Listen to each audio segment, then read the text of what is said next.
ইমানদারের যদি দুনিয়াতে পর্যাপ্ত রুজি নাও হয়, তারপরও ইমানদারের হারাবার কিছু নাই।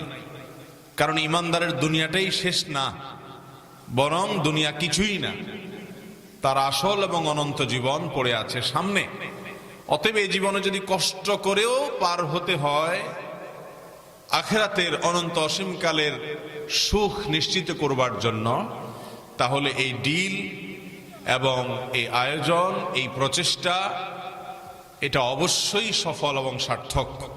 বিধায় ইমানদার দুনিয়াতে তার সাময়িক ক্ষতি হলেও আখিরাতে আল্লাহ রাব্বুল আলামিন তাকে এর বিনিময়ে চূড়ান্ত পুরস্কারে ভূষিত করবেন। আমরা দোয়া করি আল্লাহ তাআলা আমাদের সে সকল ভাই বোনদের দুনিয়াতে এবং আখিরাতে উত্তম পুরস্কারে ভূষিত করুন যারা আল্লাহর জন্য অর্থের ত্যাগ করছেন, বিভিন্ন পদ পদবি ইত্যাদির লোভ